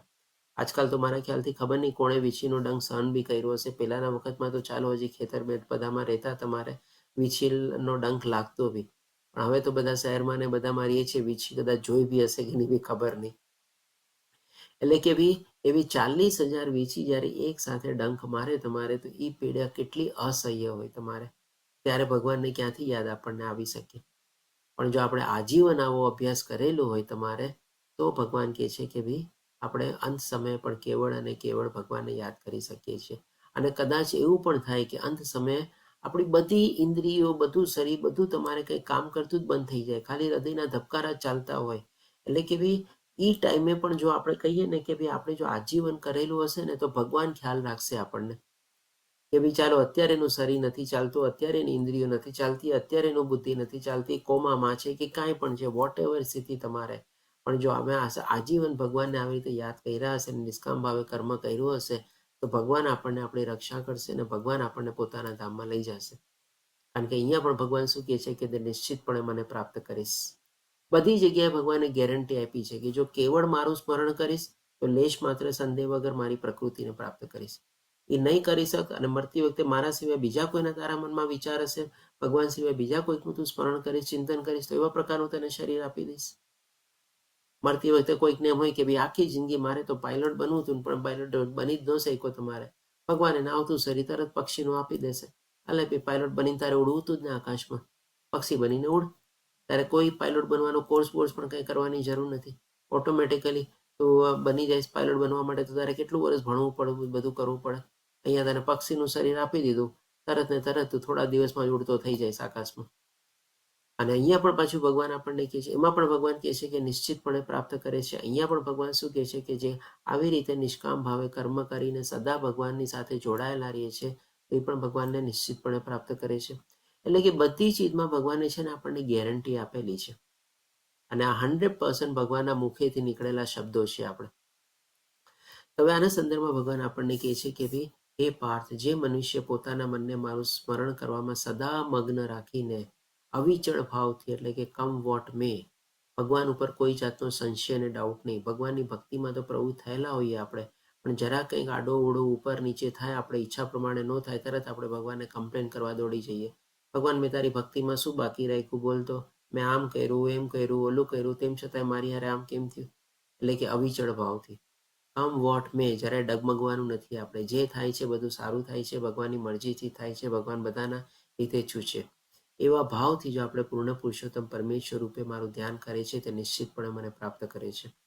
એટલે કે જે થાય બધું ભગવાનની મરજીથી સારું, અને ભગવાન બધાના હિત કરતા છે. ભગવાનમાં કોઈ જાતનો સંશય નહીં, કોઈ જાતનો ડાઉટ નહીં, કોઈ જાતના કિંતુ પરંતુ વગર જો આપણે કન્ટિન્યુઅસલી આપણું કાર્ય કરતા રહીએ, નિષ્કામ ભાવે કર્મ કરતા રહીએ, ફળ ભગવાનને સમર્પિત કરતા રહીએ, તો ભગવાન કહે છે કે ભાઈ મને પ્રાપ્ત કરશે જ. આના સંદર્ભમાં પણ હવે આપણે જે સ્ટોરી છે, આપણે અજામિલની સ્ટોરી આવે છે કે અજામિલ એક ઉચ્ચ કોટીના બ્રાહ્મણ હતા, પણ શું છે, કંઈક કારણસર જંગલમાં લાકડા કાપવાને જાય છે, ત્યારે કંઈક પુરુષ અને સ્ત્રીનું આલિંગન જોવે છે તમારે, અને એ જોઈને આપણે સ્ત્રી જેમ કે ને કે ભાઈ ત્યારે ભરત મહારાજ પ્રકૃતિમાં જરાક લપસા અને હિરણમાં એનો જીવ અટકાઈ ગયો, એવી રીતે આ કે ને કે જરાક એને જોવાની ઈચ્છા કરી કે ચાલ ને જરાક જોવું તો સહી શેનો અવાજ આવે છે પુરુષ ને સ્ત્રીનો તમારે. એટલે જોવા ગયા અને ભૌતિક પ્રકૃતિ ખેંચી લીધો અને એમાં પોતે લપસી ગયા. હવે જોવામાંથી જ ખાલી કેવળ આ સ્ત્રી પ્રત્યેના આકર્ષણ જાગે છે. અને સ્ત્રી કોણ હતી? તો કે ભાઈ ગામની વેશ્યા હતી. તેમ છતાં આટલા ઉચ્ચ કોટીના બ્રાહ્મણ હોવા છતાં પોતાને ઘરે લઈ આવે છે, અને પછી એના મા બાપને છોડે છે, એના પત્નીને છોડે છે, અને પોતે ઘણા વર્ષો સુધી આ સ્ત્રીનો સહવાસ ભોગે છે. અને એ સ્ત્રીનો સહવાસ ભોગવવામાં એમને 10 પુત્ર થાય છે. અને એને કે ભગવાનની પણ એક કૃપા હતી, જેમ ભરત મહારાજ ઉપર પણ એને પોતાનો પૂર્વજન્મ યાદ રહેલો હતો, એવી રીતે આણે પણ અજામિલને પણ એવા કંઈક પુણ્ય કર્મ કર્યા હશે કે જેથી કરીને એના છેલ્લા પુત્રનું નામ, 10મા પુત્રનું નામ નારાયણ રખાય છે. અને આપણે બધાને કહે ને કે ભાઈ પોતાનું જે સૌથી છેલ્લું સંતાન હોય, અથવા જે સૌથી નાનું સંતાન હોય, એના પ્રત્યે મા બાપને બહુ પ્રીતિ હોય તમારે, હંમેશા એને જ યાદ કરતા હોય, તે આમ કર્યું, તેમ કર્યું, ખાધું પીધું કર્યું. એવી રીતે અજામિલને પણ નારાયણ નારાયણ કરીને, નારાયણ તું ક્યાં ગયો તો, નારાયણ તે શું કર્યું, નારાયણ તે ખાધું પીધું, બધું એવી બધી આસક્તિ બંધાઈ જાય છે. અને અંત સમય આવે છે તમારે. હવે અંત સમયે પણ એ નારાયણને યાદ કરે છે આપણે, એટલે કે ભાઈ પોતાના છેલ્લા પુત્રને યાદ કરે છે. પણ ભગવાન તો એટલા કૃપાળુ છે ને કે ભાઈ ત્યારે પણ શું છે, વિષ્ણુ દૂતો આવે છે અને યમદૂતો પણ આવે છે, બંને જણા આવે છે. અને ત્યારે વિષ્ણુ દૂતો અને યમદૂતો વચ્ચે બહુ મોટી ચર્ચા થાય છે. ભાગવતમાં આ પ્રસંગ બહુ સરસ રીતે વર્ણવવામાં આવેલો છે. અને ત્યારે વિષ્ણુ દૂતો જે છે યમદૂતોને પરાસ્ત કરે છે, અને અજામિલને કે ને કે સેકન્ડ ચાન્સ આપે છે. તો જેમ કીધું ને, આપણા જીવનમાં પણ આપણને આવા સેકન્ડ ચાન્સ, થર્ડ ચાન્સ પણ મળતા હોય છે તમારે. અને અજામિલ આ બધું ત્યારે જોઈ રહ્યો હતો તમારે, પોતાના આંતરિક ચક્ષુ દ્વારા તમારે, કે ભાઈ કેવી રીતે વિષ્ણુદૂતો આવ્યા, અને કેવી રીતે યમદૂતો બી આવ્યા, અને કેવી રીતે પછી એમને પરાસ્ત કર્યા, અને પછી એને પોતાનું આખું જીવન યાદ આવે છે કે મેં શું કર્યું, કેવી મોટી ભૂલ કરી, કે હું કોણ હતો, અને હું કેવા કે કુકર્મ કર્યા, મેં મારા માતા પિતાને છોડ્યા, મારી પત્નીને છોડ્યા, અને એક વેશ્યાનું મેં કે ને કે ભાઈ ગ્રહણ કર્યું. અને આ બધું કરવા માટે પોતે પોતાના પ્રાયશ્ચિત કરવા માટે હરિદ્વાર જાય છે, 6 મહિનાની કઠોર સાધના કરે છે, તપસ્યા કરે છે, શુદ્ધ પ્રાપ્ત કરે છે, શુદ્ધતા પ્રાપ્ત કરે છે, અને ફરીથી પાછા વિષ્ણુદૂતો આવે છે અને અજામિલને પોતાના ધામમાં લઈ જાય છે. આપણા માટે પણ છે ને, જેમ કીધું ને, આપણી જેમ જેમ ઇન્દ્રિયો, બધી જ્ઞાનેન્દ્રિયો કે કર્મેન્દ્રિયો કંઈક ને કંઈક રીતે આપણે ખોટકાય, અથવા તો 50 વર્ષની આયુ આપણે ક્રોસ કરીએ, તો ભગવાન પણ છે ને આપણને આવા બધા અવસર આપે છે. જાયગા ત્યારથી સવાર, ભાઈ હવે તો ભગવાનને યાદ કર, હવે તો ભાતું બાંધ, હવે તો અનાસક્ત થા, હવે તો બધી મોહ માયા છોડ તમારે, અને ભગવાનને ધામમાં પ્રાપ્ત કરવા માટે અથવા તો આ મનુષ્ય જીવનને સાર્થક કરવા માટે આગળ વધ. નહીં તો પછી ઈ જ આપણી જન્મ મૃત્યુ જરા વ્યાધિમાં આપણે ફસાતા રહીએ છીએ. આ 8મા અધ્યાયમાંથી જો એક બહુ અગત્યનો બોધપાઠ લેવાનો હોય તો એ જ છે કે ભાઈ આપણે પોતાની જાતને મૃત્યુ માટે તૈયાર કરવાની છે. મૃત્યુના સામનો કરવા માટે હંમેશા સક્ષમ રહેવાનું છે. આપણે હાજરા હજુર રહેવાનું છે. ગમે તે ક્ષણે મૃત્યુ આવી શકે છે તમારે, ગમે તેવી રીતે આવી શકે છે, ગમે તે રૂપમાં આવી શકે છે તમારે, આપણને કાંઈ ખબર નથી. પણ બસ હંમેશા આપણે તૈયાર રહેવાનું છે. અને કે મૃત્યુને આપણે બાદ ભેળવાની છે તમારે, કે આવ હું તો હવે તારી જ રાહ જોઉં છું બસ, અને ભગવાનને યાદ કરવાના છે. તો આવી રીતે અજામિલ પણ પછી ભગવાનના ધામમાં જાય છે. હવે આપણે ભગવાનનું સ્મરણ કેવી રીતે કરવું જોઈએ એ હવે ભગવાન આપણને અહીંયા 9મા શ્લોકમાં બતાવે છે. તો ભગવાન કહે છે કે મનુષ્ય પરમેશ્વરનું, પુરુષનું ધ્યાન સર્વજ્ઞ, એટલે કે ભગવાન જ બધું જાણે છે. આપણે કંઈ જાણતા નથી. આપણને આગલી ક્ષણે પણ શું થવાનું છે કંઈ ખબર નથી. આપણે કહીએ પુરાતન, એટલે કે ભગવાન અનાદિકાળથી છે. નિયંતા, એટલે કે બધી ચીજના કંટ્રોલર છે ભગવાન. લઘુતરથી પણ લઘુત્તમ, એટલે કે બે શિરોદક્ષાય વિષ્ણુ તરીકે, પરમાત્મા તરીકે આપણા હૃદયમાં પોતે રહેલા છે. સર્વના પાલન કરતા, આપણા બધાના ધારણ કરતા, પોષણ કરતા, પાલન કરતા છે ભગવાન. સમસ્ત ભૌતિક કલ્પનાથી પર, એટલે કે ભાઈ ભગવાન વિશે જેટલું વિચારીએ, જેટલું સમજીએ, જેટલું જાણીએ, બધાથી પર છે ભગવાન. આપણી ભૌતિક ઇન્દ્રિયોમાં આપણે ભગવાનને સમાવી ન શકીએ. અચિંત્ય, એટલે કે ભગવાન પ્રત્યે જેટલું ચિંતન કરીએ એટલું ઓછું છે, એટલા માટે અચિંત્ય કહેવાય છે.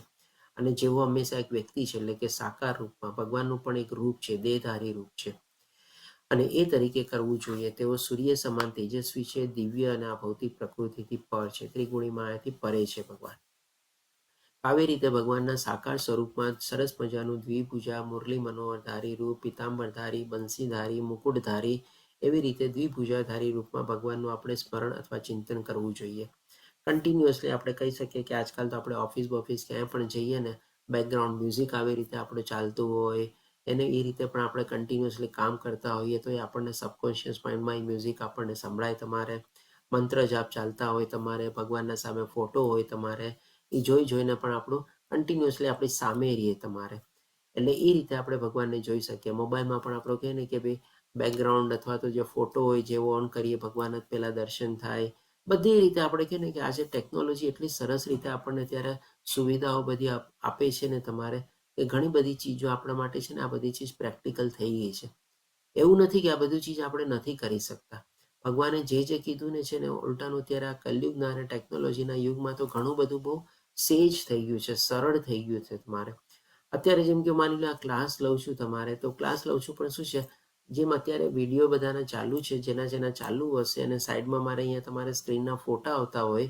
માની લો મેં મારો વિડીયો પિન કરેલો હોય તો પેલો ફોટો મારો આવતો હોય, અને સ્ક્રીન પણ જોતો, અને કદાચ મારા ફોટા સામે પણ જોતો તમારે, તો પણ મને શું છે ભગવાન શ્રી કૃષ્ણનો ફોટો દેખાય તમારે ત્યાં, કારણ કે બેકગ્રાઉન્ડમાં એ પ્રમાણેનો ફોટો રાખેલો છે.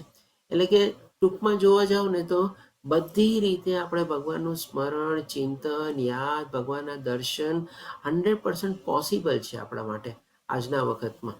આ બધું ચીજ આપણે કરી શકીએ છીએ, જે ચીજ અહીંયા ભગવાન આપણને બતાવે છે. હવે પછી ભગવાન આપણને કહે છે કે ભાઈ આપણે શું કામે ભગવાનના ધામમાં જવું જોઈએ. તો એના સંદર્ભમાં પણ અહીંયા ભગવાન આપણને 16મા શ્લોકમાં કહે છે કે હે અર્જુન, આ ભૌતિક જગતમાં સર્વોચ્ચ લોકથી માંડીને નિમ્નતમ સુધીના બધા જ દુઃખોના સ્થાન છે. એટલા જ કહે છે દુઃખાલયમાં શાશ્વતમ, કે જ્યાં વારંવાર જન્મ તથા મરણ થયા કરે છે. એટલે કે ભાઈ ઉચ્ચતર જે બધા લોક છે ને, ઇવન બ્રહ્મલોક છે ને, બ્રહ્માનું પણ આપણે આયુષ્ય છે, એ પણ આપણે 4થા અધ્યાયમાં બધું ડિસ્કસ કરેલું હતું. હાલાકી આપણા કરતાં ઘણું બધું મોટું છે તમારે, તેમ છતાં પણ એ બધું એક દિવસ નાશ પામવાનું છે, અને બધું જન્મ મૃત્યુ જરા વ્યાધિમાંથી પસાર થવાનું છે. ફરીથી પાછું સર્જન થશે, ફરીથી પાછા નવા બ્રહ્મા બનશે તમારે. એટલા માટે ભગવાન કહે છે પરંતુ એ કુંતપુત્ર જે મારા ધામને પામે છે તે કદાપી પુનઃજન્મ પામતો નથી, એટલે કે ફરીથી જન્મ મૃત્યુ જરા વ્યાધિના ચક્કરમાં ફસાતો નથી. હવે આપણે શું કામે કરવાનું છે તેના સંદર્ભમાં પણ ભગવાન આપણને જે બતાવે છે, અથવા તો ભગવાનના ધામમાં જે પહોંચવાનું છે એનું જોગ્રાફિકલ લોકેશન પણ ક્યાં આવેલું છે એ પણ આપણે જરાક સમજી લઈએ. તો અત્યારે જે ભગવાને કીધું ને નિમ્નતરથી લઈને ઉચ્ચતર સુધીના બધા લોકમાં તમારે જન્મ મૃત્યુ રહેલા છે. આપણે લોકો અત્યારે શું છે, ભૂર લોકમાં છે, એટલે કે વચ્ચેના લોકમાં છે, અને એની ઉપર બધા તમારે બીજા 6 લોક આવેલા છે. એટલે ભૂવરલોક, સ્વરલોક, મહર્લોક, જનલોક, તપલોક, સત્યલોક. અને સત્યલોક અથવા તો બ્રહ્મલોક એટલે સૌથી ઉચ્ચતર બ્રહ્માજીનું છે. અને આ બધા નીચે શું છે, અતલ, વિતલ, સુતલ, તલાતલ, મહાતલ, રસાતલ અને પાતલ, આ બધા તમારે નરક લોક કહેવાય. અને આમ તો આ પાતાલની નીચે પાછા બીજા 28 ટાઈપના નરક છે તમારે. અને આની ઉપર જે છે ભગવાનનું ધામ આવેલું છે. તો આપણે જસ્ટ ખાલી જેમ કે ને કે નીચેથી લઈને ઉપર એટલે કે 14 લોક આપણે કહીએ છીએ, અથવા તો ત્રિલોક કહીએ. તો 14 લોક એટલે કે આ થઈ ગયા 14 લોક તમારે. અને ત્રિલોક એટલે કે શું, આપણી ઉપરના જે બધા 6 લોક છે એ એક ઉપરના એટલે કે સ્વર્ગલોક જેવું થઈ ગયું. આપણે ત્યાં મૃત્યુલોક અથવા તો પૃથ્વીલોકમાં રહીએ છીએ, બીજું લોક તમારે. અને આપણી નીચેના જે બધા લોક છે તમારે, બધા જે પાતાળ લોક બધા કહીએ, બધા થઈ ગયા નીચેના. એટલે કે એ રીતે પણ ત્રિલોક થઈ ગયા, અથવા તો આવી રીતે 14 લોક થઈ ગયા. અને આ બધાની ઉપર જે છે ભગવાનનું ધામ આવેલું છે. તો ભગવાન નેક્સ્ટ શ્લોકમાં આપણને પોતાના ધામનું જ્યોગ્રાફિકલ લોકેશન બતાવે છે. તો ભગવાન કહે છે કે આ સિવાય એટલે કે કોના સિવાય, તો કે આ 14 લોક સિવાય એક અન્ય અવ્યક્ત પ્રકૃતિ છે. અવ્યક્ત એટલે કે શું, કારણ કે આપણને દેખાતી નથી. હાલાકી આપણી ઉપરના જે લોક છે એ પણ આપણને દેખાતા નથી, આપણી નીચેના લોક છે એ પણ અવ્યક્ત આપણા માટે કહી શકીએ, આપણને દેખાતા નથી. આપણે આ ભૌતિક આંખ દ્વારા આપણે એને જોઈ શકતા નથી, એટલે આપણા માટે તો એ પણ અવ્યક્ત છે. પણ જે ભગવાનનું ધામ છે, ભગવાન પોતે કહે છે અવ્યક્ત પ્રકૃતિ છે, જે શાશ્વત છે. કારણ કે બાકી બધું શાશ્વત નથી, એટલે કે બ્રહ્મલોક ને બધું પણ નાશ પામવાનું છે. એટલે કે ભગવાનનું જે ધામ છે પરમાનન્ટ છે, શાશ્વત છે, અથવા તો એવરલાસ્ટિંગ અથવા તો ઇટરનલ છે. અને આ વ્યક્ત તથા અવ્યક્ત પદાર્થથી પરે છે. એટલે વ્યક્ત એટલે કે શું, આ ભૌતિક પ્રકૃતિ જે છે ભગવાને કીધું ને નિરંતર પરિવર્તનશીલ છે, અને જે આપણને દેખાય છે એ વ્યક્ત થઈ ગયું, અને અવ્યક્ત અને એનાથી પણ પરે છે. અને તે સર્વોપરી અને કદાપી નષ્ટ ન થનારી છે. એટલે કે ભગવાનના ધામ પ્રત્યે ભગવાન આપણને બતાવે છે કે ક્યાં આવેલું છે, અને એની ખાસિયત શું છે, તો કે ભાઈ કદાપી નષ્ટ ન થનારી છે. જ્યારે આ જગતમાંનું બધું જ નાશ પામે છે, ત્યારે પણ તે ભાગ તેમનો તેમના જ રહે છે. એટલે કે ભગવાનનું ધામ છે એ એઝ ઇટ ઇઝ ઇન્ટેક્ટ રહે છે, કારણ કે ભગવાનનું ધામ છે અને સનાતન છે, ચિરસ્થાયી છે, શાશ્વત છે, પરમાનન્ટ છે તમારે. અને આ ભૌતિક જગત અથવા તો બધા ઉચ્ચતર લોક પણ જે છે બધાનું એક ને એક દિવસે નાશ પામવાનું જ છે તમારે. અને બધું જે છે તમારે ભગવાન ફરીથી પાછું ગર્ભોદક્ષાય વિષ્ણુમાં સમાઈ જાય છે ત્યારે, જેને આપણે મહાપ્રલય તરીકે કહીએ છીએ. અહીંયા આના સંદર્ભમાં પણ આપણે 4 પ્રકારના પ્રલય હોય છે. એ 4 પ્રકારના પ્રલય પણ છે ને આપણે જ્યારે લેવલ 2માં આગળ વધશું ને ત્યારે જાણશું. હવે પછી ભગવાન આપણને 21મા શ્લોકમાં એટલા માટે બતાવે છે કે જેને વેદાંતિ અપ્રગટ તથા અવિનાશી કહે છે. વેદાંતિ એટલે કે જે વેદોભ્યાસને બધા કરતા હોય એને વેદાંતિ કહેવાય. આપણે જેમ કે ને કે 4 પ્રકારના વેદાંતિ હોય છે, એક વેદ, એક પછી દ્વિવેદી, એક ત્રિવેદી અને એક ચતુર્વેદી. એને 4 વેદનો અભ્યાસ કરેલો એને ચતુર્વેદી કહીએ આપણે. એટલા માટે ભગવાન કહે છે વેદાંતિ એને અપ્રગટ અને અવિનાશી. અપ્રગટ એટલે કે ભાઈ એ ઓલરેડી છે, એનું ક્યારે એક્ઝિસ્ટન્સ થયું અને કેવી રીતે થયું કોઈ નથી જાણતું, એટલા માટે એને અપ્રગટ કહેવામાં આવેલી છે. અને એનો કોઈ દી નાશ પણ નથી થવાનો, એટલા માટે એને અપ્રગટથી અને અવિનાશી એટલે કે ભાઈ ક્યારેય નાશ નથી થવાનો એટલા માટે. અને જે પરમગતિ કહેવાય છે, એટલે આપણા બધાની પરમગતિ એ જ છે. અલ્ટિમેટલી આપણે જે ભગવાનના છૂટા પડેલા જે આત્મા છે, તમારે જે દિવ્ય આત્મા છે, એ દિવ્ય આત્માને આપણે આંગળી પકડીને, હાથ પકડીને એના ઘરે પહોંચાડવાનો છે તમારે. આજે જેમ કે બાળક હોય તમારે ડેઈલી સ્કૂલેથી પછી ઘરે જાય અને ડેઈલી એને ગાડી લેવા આવતી હોય અથવા મા બાપ લેવા આવતા હોય, અને ક્યારેક માની લો મોડું થઈ જાય અને સ્કૂલે છૂટી પડી ગઈ હોય, અને એ બાળક તમારે જ્યારે વિખૂટી પડી જાય છે, રસ્તામાં પોતે એકલું નીકળે, તમારે રસ્તો ભૂલી જાય, ત્યારે કોણ કેમ એને આંગળી પકડીને એને ઘરે પહોંચાડે છે ને, એની ડાયરીમાં એનું સરનામું, એડ્રેસ લખેલું હોય એ જોઈને એને ઘરે પહોંચાડી દે ને. તો આપણી પણ આત્મા છે ને અત્યારે વિખૂટી પડેલી છે, છૂટી પડી ગઈ છે, રસ્તો ભૂલી ગઈ છે. આપણે પણ એને આંગળી પકડીને એના ધામ સુધી પહોંચાડવાનું છે ને, એ જ આપણી પરમગતિ કહેવાય છે. અને જેને પ્રાપ્ત કર્યા પછી ભગવાન કહે છે કોઈને ત્યાંથી પાછા આવવું પડતું નથી, ને તે મારું પરમધામ છે. એટલે કે ભાઈ જન્મ મૃત્યુ જરા વ્યાધિમાંથી આપણને મુક્તિ મળે છે, અથવા તો આપણે ભગવાનની સાથે ફરીથી આપણે સંલગ્ન થઈ જઈએ છીએ, જોડાઈ જઈએ છીએ. જે આપણે ભગવાને કીધું ને કે અધ્યાત્મ સ્વભાવ છે આપણી આત્માનો એ. પછી એટલા માટે ભગવાન 22મા શ્લોકમાં કહે છે કે જેઓ સૌથી મહાન છે તે પૂર્ણ પુરુષોત્તમ પરમેશ્વર અનન્ય ભક્તિ દ્વારા જ પ્રાપ્ત થઈ શકે છે. એટલે કે ભગવાનને જો પ્રાપ્ત કરવા હોય, ભગવાનના ધામમાં જવું હોય, નિરંતર ભગવાનનું સાકાર રૂપમાં આપણે ચિંતન કરવું હોય, સ્મરણ કરવું હોય, સાથે સાથે નિષ્કામ કર્મ કરવું હોય, તો એ કેવળ અને કેવળ આપણે ભગવાનને ભક્તિ દ્વારા જ પ્રાપ્ત કરી શકીએ છીએ. તેઓ પોતાના ધામમાં વિદ્યમાન રહે છે, તેમ છતાં તેઓ સર્વત્ર વ્યાપેલા છે અને તેમની અંદર બધું સ્થિત છે. એટલે કે ભગવાન બધી જગ્યાએ રહેલા છે, કણ કણમાં ભગવાનનો વાસ છે. હવે આ જે શ્લોક છે ને, આના ઉપરથી આપણે કહી શકીએ આવતીકાલે જે આપણે 9મો અધ્યાય લેશું ને, રાજગુહ્ય યોગ, એમાં ચોથો, પાંચમો અને છઠ્ઠો શ્લોક જે છે ને, આમાંથી આપણે આવેલો છે, ઉદ્ભવેલો છે કે કેવી રીતે ભગવાન બધી જગ્યાએ વ્યાપેલા છે, કેવી રીતે ભગવાન અત્ર તત્ર સર્વત્ર રહેલા છે, અને કેવી રીતે બધું ભગવાનની અંદર પણ રહેલું છે ને કેમ તેમ છતાં પણ ભગવાન એનાથી કેવી રીતે અલિપ્ત રહે છે, એ બધું ભગવાન આપણને આવતીકાલે ચોથા, પાંચમા, છઠ્ઠા શ્લોકમાં સમજાવશે. અને હવે છેલ્લે 28મા શ્લોકમાં ભગવાન કહે છે કે જે મનુષ્ય ભક્તિમય સેવાના માર્ગનો સ્વીકાર કરે છે, એટલે કે આપણે લોકો માની લો ભગવાનને પ્રાપ્ત કરવું હોય તો જાણી ગયા છે કે જેમ ભગવાને પોતે કીધું કે ભાઈ કેવળ અને કેવળ અનન્ય ભક્તિ દ્વારા જ ભગવાન પ્રાપ્ત થઈ શકે છે. અને માની લો આપણે ભગવાનની ભક્તિમાં લાગી ગયા, તો ઘણીવાર આપણને એવું થાય કે ભાઈ આ લોકો જે વેદ ધ્યાન કરે છે, તપ, યજ્ઞ, દાન કરવાથી અથવા તો તાત્વિક સકામ કે કર્મ કરવાથી પ્રાપ્ત થનારા ફળોથી વંચિત રહેતો નથી. આપણને ઘણીવાર એમ થાય કે ભાઈ એક વ્યક્તિ છે, માની લો પૂરેપૂરો ભગવાનની અનન્ય ભક્તિમાં લાગેલો છે, અને બાકી બધા ઘણા લોકો હોય, તમારે કોક માની લો એવી રીતે બહુ જ્ઞાન પ્રાપ્તિમાં લાગેલો હોય અથવા તો જ્ઞાન યોગમાં લાગેલો હોય, વેદો, શાસ્ત્રો બધાનું અધ્યયન કરે, પઠન કરે અને યાદ રાખે, અને બહુ ઊંડો જ્ઞાનમાં ઉતરી ગયો હોય. તમારે ઘણા લોકો તપ કરતા હોય, તમારે આમાં અષ્ટાંગ યોગ પણ આવી ગયો, ધ્યાન યોગ પણ આવી ગયો, શારીરિક તપ પણ આવી ગયું, ઘણું બધું પ્રકારે અલગ અલગ તપ આવી ગયું. તમારે યજ્ઞ કરતા હોય ઘણા લોકો, એવા મોટા મોટા અનુષ્ઠાન કરીને, એવા મોટા મોટા યજ્ઞો કરી અને પ્રાપ્તિ કરવાની કોશિશ કરતા હોય. દાન કરતા હોય, ઘણા પાસે ઘણી બધી ધન સંપત્તિને કંઈક આવેલું હોય, તમારે અને બહુ મોટા મોટા દાન કરે. તમારે તો આપણને લાગે શું આ બધાને ભગવાન જલ્દી મળી જશે? આ ભગવાનને જલ્દી આ લોકો બધા ભગવાનને પ્રાપ્ત કરી લેશે? તો અહીંયા ભગવાન આપણને એનું ક્લેરિફિકેશન આપે છે. અથવા તો તાત્વિક બધા સકામ કર્મથી, એટલે કે કંઈક ને કંઈક એવા કર્મમાં પ્રવૃત્ત થયેલા હોય કે જેથી કરી લોકો ભગવાનની પ્રાપ્તિ માટે લાગેલા હોય. તમારે તો એના સ્પષ્ટીકરણ રૂપે ભગવાન કહે છે કે ભાઈ આ લોકો બધાને જે ફળ મળે છે, એ જે કેવળ ભગવાનની ભક્તિ કરેલો છે એનાથી પણ એના આ લોકોને જે ફળ મળે છે એનાથી વંચિત રહેતો નથી. એટલે એમ નથી સમજવાનું કે ઓલો વ્યક્તિ ખાલી ભગવાનની ભક્તિમાં લાગેલો છે ને આ લોકો તો શાસ્ત્રો ને યજ્ઞ, તપ, દાન ને બધું કરે છે, તો એ લોકોને જે ફળ મળશે શું ઓલા ભક્ત છે જેને નહીં મળે? તમારે ભગવાને સ્પષ્ટ રીતે આપણને બતાવે છે કે એવા બધા પ્રાપ્ત થનારા ફળથી પણ ભગવાનનો ભક્ત વંચિત રહેતો નથી. પણ શું કહે છે કે કેવળ ભક્તિ કરવાથી જ આ સર્વ ફળો પામે છે, એટલે કે બધા ફળો એને મળી જાય છે, એની ઉપરાંત મળે છે, ઓવર એન્ડ અબાવ મળે છે, એન્ડ ઇન એડિશન ટુ મળે છે. શું મળે છે? તો કે ભાઈ અંતે સર્વોપરી સનાતન ધામને પામે છે. અને એકવાર જેમ ભગવાને આગલા શ્લોકોમાં કીધું છે, એકવાર મારા ધામને પામે છે, ફરીથી પાછો આ મૃત્યુ લોકમાં આવતો નથી. તમારે એટલે કે જો ભગવાનના ભક્તિ કરવાના આપણને કેટલા ફાયદા થાય છે ભગવાન આપણને બતાવે છે. આ બધા ફળ તો ઓટોમેટિકલી મળવાના જ છે આપણને, અને સાથે સાથે એની ઉપર આપણને ભગવાનનું ધામ પ્રાપ્ત થાય છે. તો આ રીતે આપણો અહીંયા 8મો અધ્યાય કમ્પ્લીટ થાય છે. પાંચાકલ્પતરુભ્યશ્ચ કૃપા સિંધુભ્યઃ ચ પતિતાનાં પાવનેભ્યો વૈષ્ણવેભ્યો નમો નમઃ. હરે કૃષ્ણ કૃષ્ણ કૃષ્ણ હરે હરે, હરે રામ રામ હરે રામ, હરે રામ, રામ રામ. શ્રીલા પ્રભુપાદ કી જય. શ્રી રાધા ગોવિંદ પ્રણામ. હરે કૃષ્ણ. સર્વેને જો કોઈને કોઈ પ્રશ્ન હોય તો લઈ શકીએ છીએ આપણે. સુરેશ પ્રભુજી એટેન્ડન્સ લિંક મૂકી દીધી છે. હરે કૃષ્ણ, હરે કૃષ્ણ. પ્લીઝ બધાને વિનંતી કે ભાઈ હરે એટેન્ડન્સ ભરી કૃષ્ણ દો. પ્રભુજી, હરે પ્રણામ. કૃષ્ણ.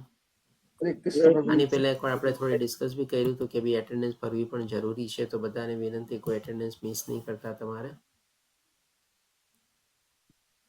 ઓકે.